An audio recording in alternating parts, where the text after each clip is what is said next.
You wake before dawn. The air in the servant quarters is damp. The walls sweat during the night. Rome is heavy with heat, even in the shadows.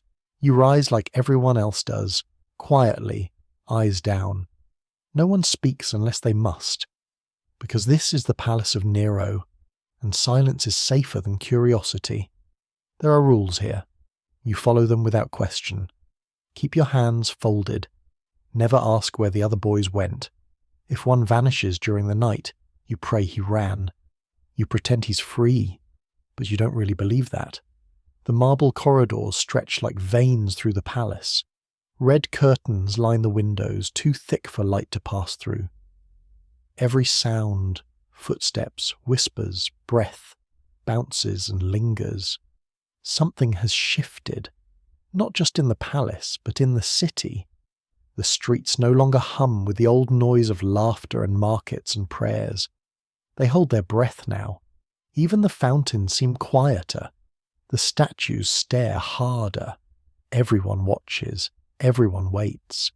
Because Nero has taken something sacred and broke it. They say he once sang with the voice of heaven, that he wept when his favourite horse fell, that he kissed his mother's cheek before ordering her death. They say many things, but no one says what matters most. No one says what he does to the boys.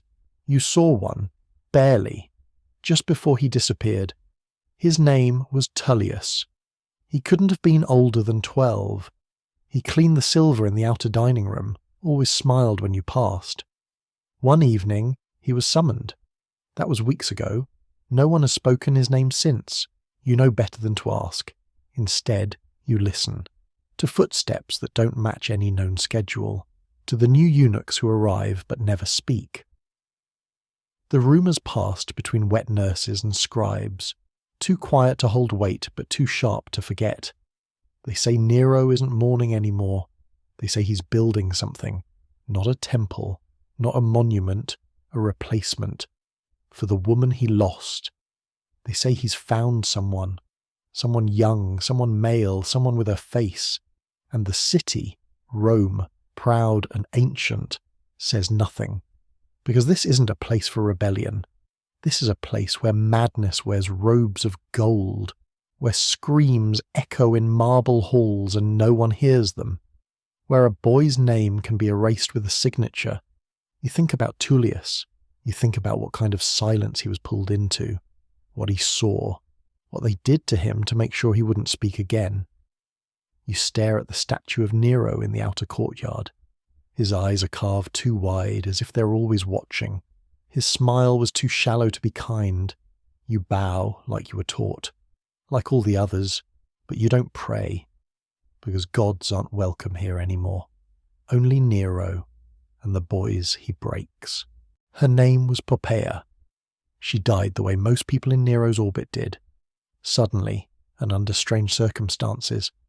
They say he kicked her, that she was pregnant, that the blow landed wrong and she bled in silence, that she whispered his name as she died, that he wept afterward. But no one knows for sure, because grief in Nero's world doesn't behave like grief anywhere else. He didn't retreat. He didn't mourn in solitude. He didn't pray. Instead, he wandered the palace for days, refusing to eat, refusing to sleep, speaking only to her portraits. He ordered incense burned in every chamber. Her statues were placed in every corner. And then he began looking at the boys. Not all of them, just one. A servant, small, pale, no more than 14, with wide, delicate eyes and a mouth that didn't know how to lie. He was quiet, obedient, and unremarkable, until Nero looked at him twice, and then nothing was ever the same again. His name was Sporus. He cleaned the emperor's dressing chamber, swept floors, folded robes, washed oils from the gold-painted tubs. He never spoke unless spoken to, never made mistakes. Just another shadow moving through the palace, until Nero stopped him one morning. No one knows what he said. Only that Sporus didn't return to the servant quarters that night, or ever again. He was moved to private rooms, given silk robes, assigned personal attendants.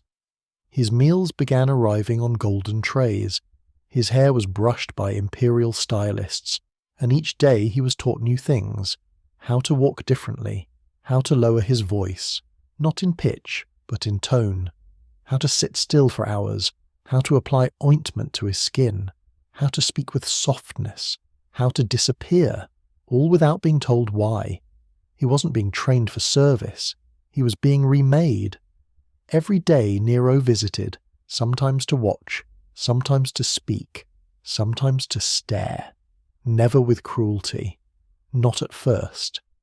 He smiled when Sporus bowed, laughed when Sporus struggled to pronounce Latin phrases, laid his hand on the boy's shoulder just long enough to make it clear who was in control. The resemblance to Poppaea was uncanny, enough to disturb, enough to convince. Sporus didn't understand. Not yet. He only knew that the Emperor's attention had shifted onto him like sunlight through glass. It warmed at first, then it burned. He tried to ask one of the stylists, an older woman once assigned to the real Poppaea, why he was being dressed in her gowns. The woman only whispered, "Don't speak her name." The next day, the stylist was gone. Sporus learned quickly. This was not a game he could win. It wasn't even a game. It was something worse, a resurrection. Nero didn't want a boy. He wanted a ghost. Poppaea had been the Empress, the beautiful one, the one who whispered in his ear and called him God in bed, the one who bathed in milk and wore perfumes imported from the East, the one who dared to look him in the eyes. Now he wanted her back, not in spirit, in body. But flesh doesn't obey grief. So he made it obey something else. He gave orders to his private physicians, quietly, without public record. The staff was changed. Guards were reassigned. A new eunuch entered the chamber and closed the door behind him. And the boy named Sporus stopped being a boy. There were no witnesses, no documents. But the silence afterward said everything. He didn't speak for days. When he finally stood again, he was different. He walked more slowly, sat with his hands folded tightly, looked down at the floor even when spoken to. He was praised for his beauty, and Nero began calling him Sabina. It was Poppaea's name. Sporus had died, without dying. In his place stood a replica, painted, perfumed, draped in the Empress's robes, taught to smile when praised, taught to nod when addressed, taught to stand beside the Emperor in silence while Rome watched, but Rome didn't speak. Because when a god mourns, no one interrupts. There was no ceremony for the cut, no altar, no incense, no words of blessing, just a locked room and silence. The physicians obeyed Nero, not Hippocrates. They weren't healers, they were handlers, given instructions, not questions. Their job was not to save Sporus, but to reshape him. The order was simple: remove what made him a boy. No more, no less. It wasn't about gender. Nero didn't understand gender. He understood likeness. He understood obsession. And what he wanted was not a new lover, but a new version. Sporus was the clay. Poppaea was the mould. The cut was the tool. There are no records of the procedure, no scrolls, no names, just traces in gossip and imperial archives, just enough to know it happened. The pain would have been unbearable. No real anesthesia, just herbs, pressure, maybe wine. Then the knife. The silence that followed wasn't peace. It was a shock. Sporus didn't cry, they say. He just stopped speaking, for days. His attendants thought he might die from the trauma, but Nero didn't seem concerned. He visited once, looked down at him, and said only, "You'll be perfect soon." That was the beginning of Sabina. She wore Poppaea's jewellery, her robes, her scent. When she walked through the hallways, musicians played softly. When she entered the room, the guards bowed. The Senate issued no protest. The priests whispered blessings. No one called it what it was. Everyone watched a corpse walk. Because that's what Sabina became, Poppaea's echo, a voice that didn't belong to itself, a face rehearsed into stillness. Every word she spoke had been practiced, every gesture calculated to match a memory that wasn't hers. Nero didn't want a partner, he wanted a puppet. And Rome let him have it. Then came the wedding. It was public. It had to be. The emperor's grief had become theatre, and Rome was the audience. Invitations were sent, musicians hired, flower petals imported. The palace steps swept twice, statue draped in garlands. The entire court was summoned. People came, not out of joy, but out of fear. No one knew what to expect. What they saw would never leave them. Sporus, now fully Sabina, was dressed in bridal white. Not the Roman white of noble togas, but soft Greek linen, flowing, fragile. A golden wreath rested in her hair. Her eyes were painted, her mouth powdered. She walked beside Nero like a lamb beside its butcher. He smiled. He called her wife. A priest mumbled the rites. No one remembered the words. All eyes were fixed on the figure beside the emperor. So small, so quiet. A boy who was no longer a boy. A bride who had never been a woman. A ghost made flesh. Nero kissed her in front of everyone. The crowd applauded. On command. The Senate remained seated. The generals bowed their heads. The noble women looked away. No one dared breathe too loud. Because this wasn't a wedding. It was a warning. This was what happened to those who reminded Nero of love. This was what power looked like when it forgot how to feel. After the ceremony they held a feast. Dancers performed. Wines were poured. Poets recited verses praising the emperor's devotion. A new portrait was unveiled. Sabina beside Nero, their hands clasped, eyes fixed forward. It hung in the palace gallery across from Poppeia's original portrait. Two faces, one obsession. At the end of the night, Sabina was led away, back to the private chambers. Guards stood outside the door. No one knows what happened after. Only that the next morning she emerged with new bruises on her arms. She didn't cry. Not anymore. She had learned the lesson. A life like this doesn't end with death. It ends with forgetting who you were. Each morning began the same way. The curtains were drawn by silent attendants. The light was filtered through gauze. The scent of rosewater drifted from shallow basins placed near the door. And Sabina, who had once been Sporus, sat motionless as her hair was braided into loops that mimicked the portraits of the late empress. Her arms were pale, her waist cinches, her steps were measured. Everything had to match, even her silence. It was expected now. When Nero held court, Sabina stood behind him, half a step to the right, dressed in gold or violet, her face powdered, her lips faintly red. She was not introduced. She was simply there. A figure, an ornament, a memory in motion. And the court obeyed. They bowed when she passed. They toasted her name. They spoke to her like she was real, like this was normal, like she was not a boy twisted into the shape of a dead woman. No one asked what she thought. No one ever did, because her thoughts didn't matter. Only her shape, her silence, her willingness to be what Nero needed. Some of the older senators whispered that she looked too young, that her eyes never blinked enough, that her posture was too stiff, too trained. But they said it only to each other, behind drawn curtains, behind hands that shook with fear. No one said it to Nero, because what he wanted, he took, and what he broke, he displayed. Sabina became part of the decor. Her chair at the imperial table was slightly lower than Nero's, but higher than any general's. Her name was added to prayer rolls. Her figure was sketched by court artists and copied into mosaics. But none of it was hers. Not the name, not the robes, not the smiles she gave when addressed. She was dressed for dinner but never ate. She was praised but never heard. She was seen but never touched, unless Nero allowed it. And even then it wasn't affection. It was a ritual. Every touch was a performance. Every glance was theatre, every night ended the same.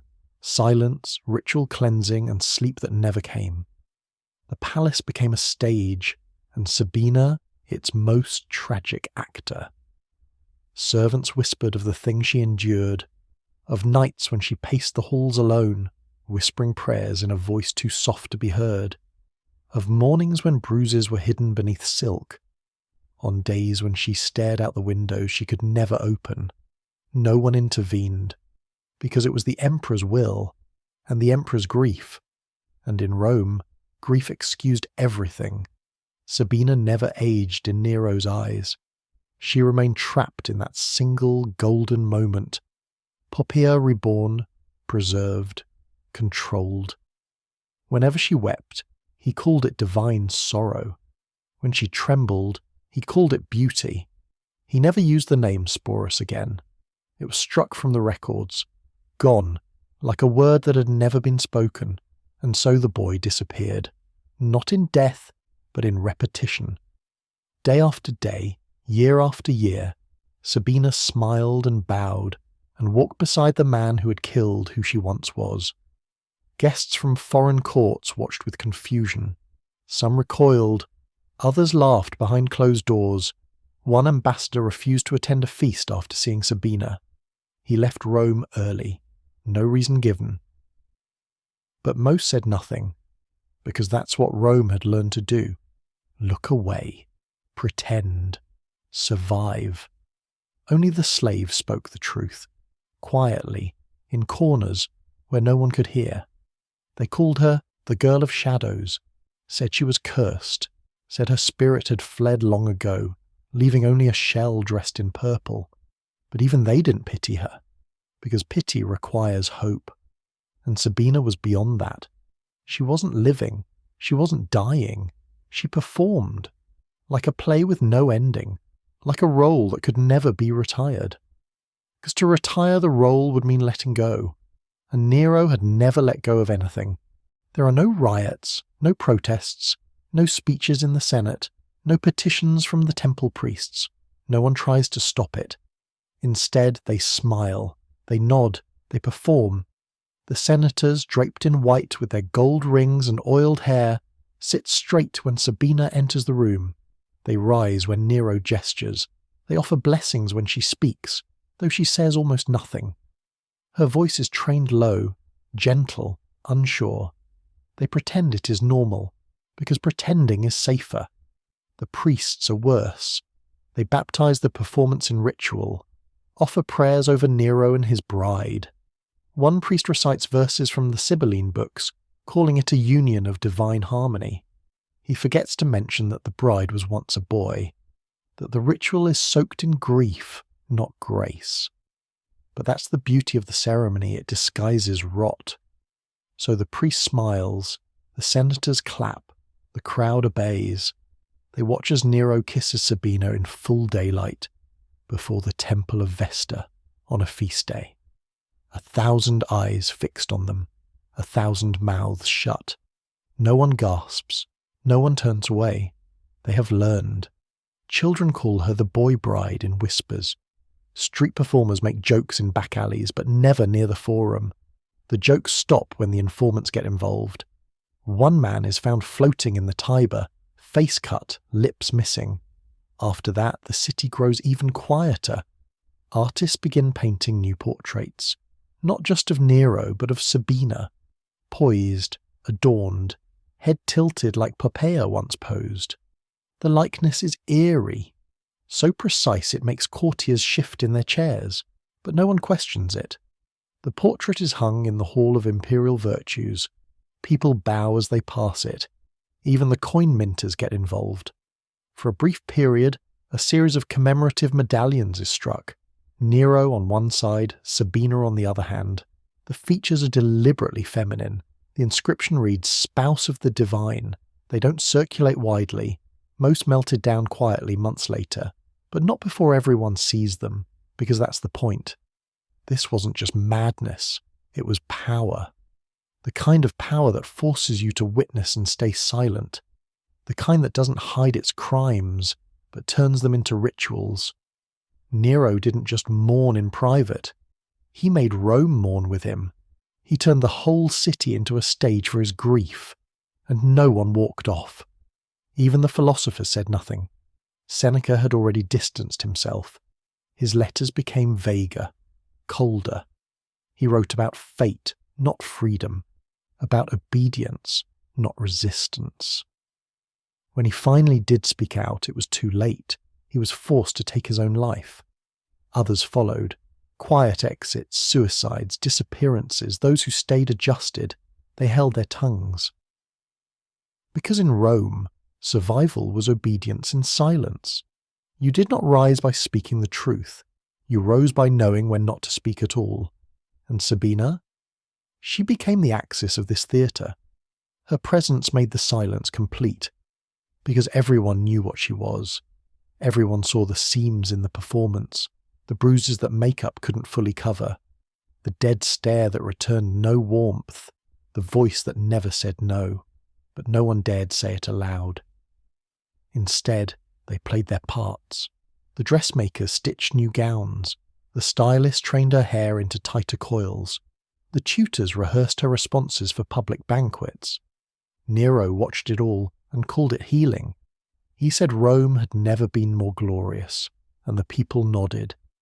Because when power shows its sickness and no one speaks, that silence becomes worship. That is how empires rot, not through war, through agreement, through the small decisions, the swallowed words, the bent knees, the averted eyes, the dinner guests who say nothing while the host drinks from a poisoned cup and smiles. Rome was not blind. Rome chose to look away, and in doing so, Rome helped shape the wound. The crack started small, a whisper here, a missed payment there, soldiers who delayed their salutes, governors who waited too long to reply. The applause in the Senate took longer to begin, letters came slower, roads were less patrolled. Then the provinces began to burn. Gaul, Hispania, Africa. They rose not with fire, but with silence, refusals, absences, no more tributes, no more statues. One by one, they peeled away from Nero's rule like bark from a dying tree. In Rome, the Senate met in private. They did not condemn him, not yet, but they began writing speeches without his name. When statues of him were defaced in public, no one rushed to restore them. The crowds at his games thinned, and those who remained no longer cheered with open mouths. Even the priests grew cautious, and Nero felt it. The warmth he demanded from the world had cooled. The eyes that once watched him with awe now watched with calculation. Still, he kept Sabina at his side. The rooms around them grew emptier, the halls quieter. Guards abandoned their posts. Advisors stopped appearing. But every night Sabina was there, dressed, painted, silent. The living proof of a story Nero could no longer control. And then the Senate declared him a public enemy. The word used was hostis, not a traitor, not a madman. Enemy. It was over.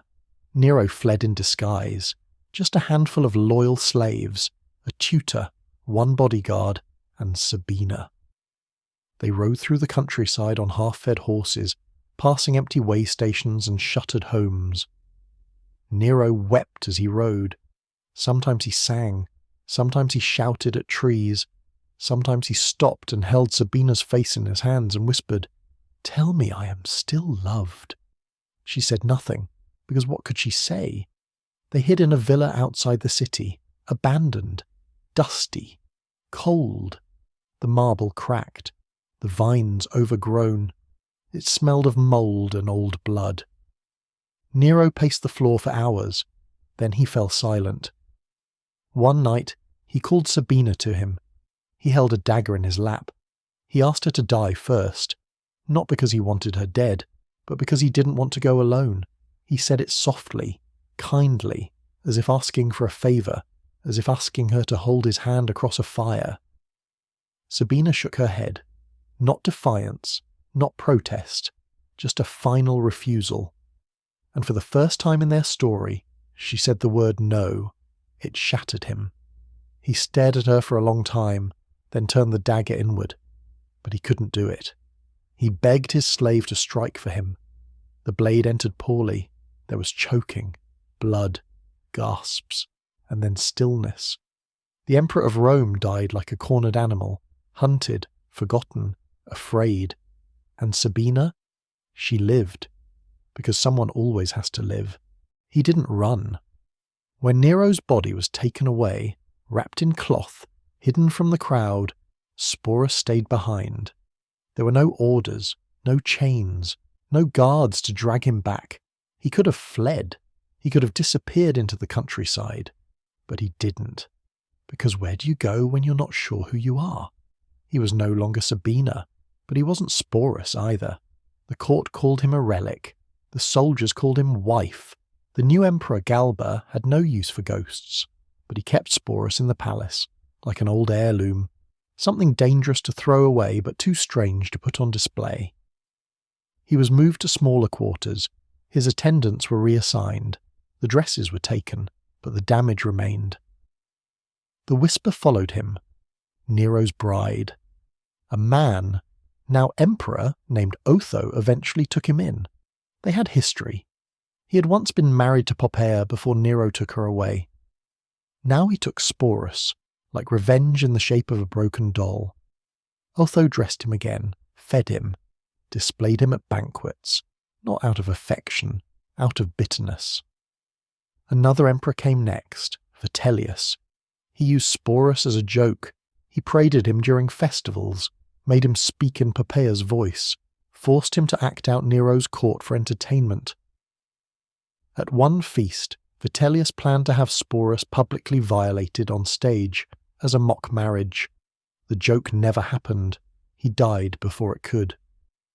But the plan was real, and Sporus knew it, because no matter who ruled, he was never seen as human, only as memory, as punishment, as a myth. His body wasn't his name wasn't his life wasn't his. There was no rebellion, no grand escape, no monologue. One morning, Sporus was found dead. Self-inflicted wounds, no note, no audience, no monument. He was around 20 years old. There was no funeral, no eulogy. No one carved his name into stone. Because what do you say about someone who was never allowed to be someone? Not a son, not a woman, not a man, not a slave, not a citizen, just an echo of someone else's grief, of someone else's madness. He didn't die as Sporus. He didn't die as Sabina. He just ended. Quiet. Empty. Erased. His name doesn't appear in marble, no triumphal arch, no inscription, no statue in the forum, not even a gravestone. Sporus, if that was even his name, exists only in fragments. A few lines from Roman historians, a passing reference, a cruel nickname, one footnote buried between battles and dates. The empire erased him, not by accident, but by design. Because his story wasn't useful. It didn't glorify Rome. It didn't celebrate conquest or law or virtue. It revealed something else, something the empire couldn't sculpt into stone. A boy broken by power, a body remade to please grief, a silence so total it echoed. And so the records went quiet. No Senate scroll condemns what was done to him. No philosopher writes of his pain. The church would later call Nero a beast, a tyrant, but not because of Sabina, not because of what happened behind the curtain. That part of Rome's story stayed hidden. Because Rome remembers what flatters and forgets what bleeds. But some things don't vanish. You can still feel it, in the cracks between pages, in the tone of historians who mention Sporus without elaboration. In this way they shift quickly to other topics, as if afraid to linger too long, as if the truth might still rot the gold. And maybe that's what power does best, not just destroy, but rewrite, until all that remains is a ghost dressed in silk, smiling for a crowd that forgot his name the moment he died.